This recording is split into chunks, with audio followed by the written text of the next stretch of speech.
Welcome to the Shifting Inward podcast, where we explore the mindset blocks that keep entrepreneurs stuck. Your mind is one of the most powerful tools at your disposal. Your thoughts shape your actions, and your actions drive your success. When you shift what's happening internally, everything externally starts to move. Hi, I'm Joe Rizk, and in this episode, we're discussing follow-through resistance, or you might know it as shiny object syndrome, when you constantly start new things but never finish what you begin. So let's get into it. So what is follow-through resistance? Follow-through resistance is when you start projects with enthusiasm but abandon them right before they have a real chance to succeed. Sometimes you don't finish at all. You lose momentum halfway and jump to the next idea. But sometimes you do finish and you do launch, and when results are slow, you give up within a few days or weeks and move on to the next thing, convinced that this new idea will be different. You're constantly starting, rarely sustaining. Each new project feels like the one that's finally going to work. But the pattern repeats. It starts strong, launch, don't see immediate results, give up, restart. The problem isn't lack of ideas, it's lack of sustained execution. And execution requires follow-through, the ability to stay committed even when the initial excitement fades and traction is slow. Follow-through resistance isn't about laziness or lack of capability. It's a pattern, and until you recognize it and interrupt it, you'll keep spinning your wheels without ever really building real momentum. So what does follow-through resistance actually look like in your business? Maybe you have a graveyard of unfinished projects. Courses you started building but never completed. A YouTube channel with 3 videos from 6 months ago. A podcast you recorded 5 episodes for and then abandoned. An email list you grew but never sent an email to. Or maybe you're sending emails, just not frequently enough to build any real traction. Each one felt exciting when you started, but you lost interest right before you saw it through. Maybe you finish something and actually launch it. You spend months creating an offer, setting up the marketing, preparing everything. You finally go live. You promote it once or twice. But when you don't see immediate sales or traction, you quietly let it die. You tell yourself the market wasn't ready, or the timing was off, or people just don't want it. But really, you didn't give enough time for it to work. Here's a big one. You're always chasing the next strategy. You see someone else's launch succeed and think, maybe I should try that instead. So you abandon what you just built, the thing you spent months creating, and you pivot to the shiny new idea. You convince yourself this one will be easier, faster, and better. But a few months later, you're doing it again. Or maybe you rebrand constantly. Every few months, you're changing your niche, reshaping your offer, redesigning your website. You tell yourself you're finding clarity, but really you're avoiding the discomfort of sticking with something long enough to make it work. Maybe you get bored once the novelty wears off. Starting something new feels amazing. The excitement, the possibility, the fresh energy. But once you're in the day-to-day grind of actually sustaining it, it feels repetitive, unglamorous, slow.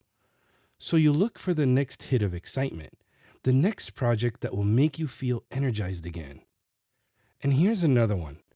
You launch something and it gets slow traction. A few people buy, a few people engage, but it's not the flood you imagined. And instead of adjusting your messaging or refining your approach or giving it time to build momentum, you just assume it's a failure. You think, this isn't working, no one wants it, so you move on before it ever had a real chance. And here's what happens over time. You lose credibility with yourself. You stop trusting your own ability to follow through. Every time you abandon something, it gets easier to abandon the next thing. You become someone who starts things but doesn't finish them. And all that starting and stopping, it never builds anything real. So where does this come from? A lot of follow-through resistance is rooted in how you handle discomfort. Starting something new feels good. It's exciting, it's full of possibility. But sustaining something through the slow middle phase, that's uncomfortable. It's kind of boring and it's pretty repetitive. And when you're not wired to sit with discomfort, you escape. And how do you escape? By starting something new. There's also instant gratification culture. We've been conditioned to expect fast results. You post something and see likes within minutes. You launch something and expect sales within days. But real business growth doesn't work that way. It takes time, it takes consistency, it takes patience. And if you're measuring success by immediate feedback, slow traction feels like failure, even when it's not. For some people, follow through resistance is tied to fear of commitment and FOMO. Your mind tells you that committing to one thing means saying no to other possibilities. It means betting on this idea, this offer, this direction. And what if it goes wrong? And what if you commit and it doesn't work out? What if something better comes along, but you're already locked yourself into this path? Starting new things keeps your options open. It protects you from the vulnerability of being fully invested in something that might actually fail. And it feeds the fear that you're missing out on the real opportunity while you're stuck working on this one. There's also this: you're avoiding the hard part. Starting is easy. The first few weeks are energizing, but making something sustainable, that requires showing up even when you don't feel like it, promoting when you're tired of talking about it, iterating when the first version didn't land. And it's easier to start fresh than to push through that discomfort. And here's a big one: you're chasing the feeling, not the result. The excitement of a new idea gives you a dopamine hit. It feels productive, it feels like progress, but real progress isn't starting, it's sustaining. And if you're addicted to the feeling of newness, you'll keep chasing it at the expense of actually building something. There's also perfectionism disguised as pivoting. You tell yourself you're abandoning something because it wasn't good enough, or because you found a better idea. But really, you're avoiding the imperfection of building something in public. You're avoiding the discomfort of putting something out there that's not perfect and letting it grow over time. And finally, there's this belief: if it was the right idea, it would work faster, right? So you think success should be easy and that the right path will reveal itself through immediate results. But that's just not how it works. Every successful business required sustained effort through slow periods. The difference is some people pushed through while others gave up and restarted.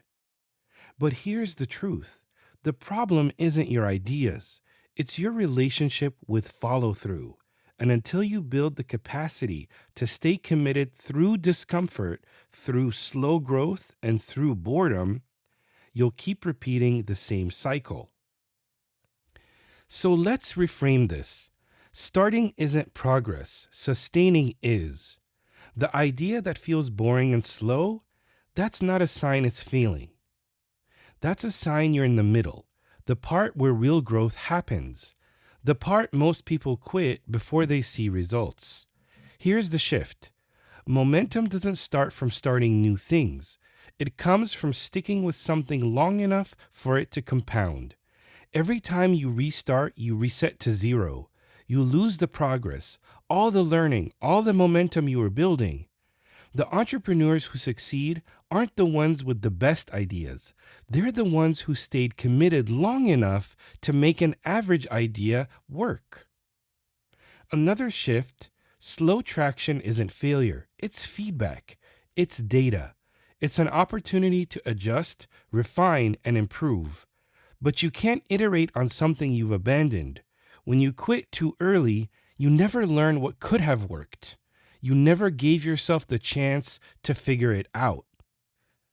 And here's the truth: boredom is part of the process. The excitement fades, the novelty wears off, and it's just work: repetitive, unglamorous, sometimes tedious.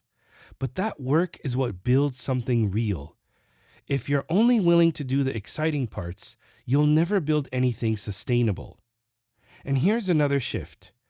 Every restart costs you time, not just time spending building the thing, but the time you could have spent improving it. Think about it. If you'd stuck with your first idea and spent 6 months refining it, where would you be now? Instead, you started 3 times and you're still at square one. And here's something important. The grass isn't greener. That shiny new idea that you're chasing, it'll have the same slow middle phase, the same challenges, the same discomfort. Because the problem isn't the idea, it's your willingness to push through when it gets hard. So stop asking, is this the right idea? And start asking, am I willing to commit to make this work? Because follow through beats brilliance, consistency beats creativity, and sustained effort over time will always outperform scattered bursts of excitement. So, how do you actually build follow through? First, recognize the pattern. When you feel the urge to start something new, pause. Ask yourself, am I starting this because the current thing isn't working? Or am I starting this because I'm bored, uncomfortable, or avoiding the hard middle part? Because awareness breaks the cycle. Second, commit to a time frame before you evaluate. Decide up front.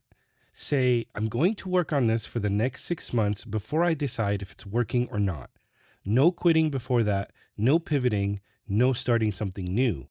Give yourself a clear runway and honor it. This removes the temptation to bail early. Third, expect the slow phase. Understand that every project will have a period where it feels boring, repetitive, and like it's not working. That's not a sign to quit. That's a sign you're building something real. The uncomfortable middle is where most people give up, so I encourage you to push through it. Fourth, track small wins. When traction is slow, it's easy to feel like nothing is happening. But progress is happening. You're just not seeing it yet. So track the small stuff, the people who engage, the questions you get, the clarity you're gaining. These are signs of momentum, even if they're not sales yet. Fifth, limit your inputs. Stop consuming everyone else's strategies. Stop following every new trend. The more you expose yourself to shiny objects, the harder it is to stay focused. Protect your attention. Commit to your path and tune out the noise. Sixth, redefine what success looks like in the early stages. Success isn't immediate sales. It's showing up consistently. It's refining your message. It's learning what resonates. It's building trust with your audience. When you reframe success as sustained effort rather than instant results, you give yourself permission to keep going.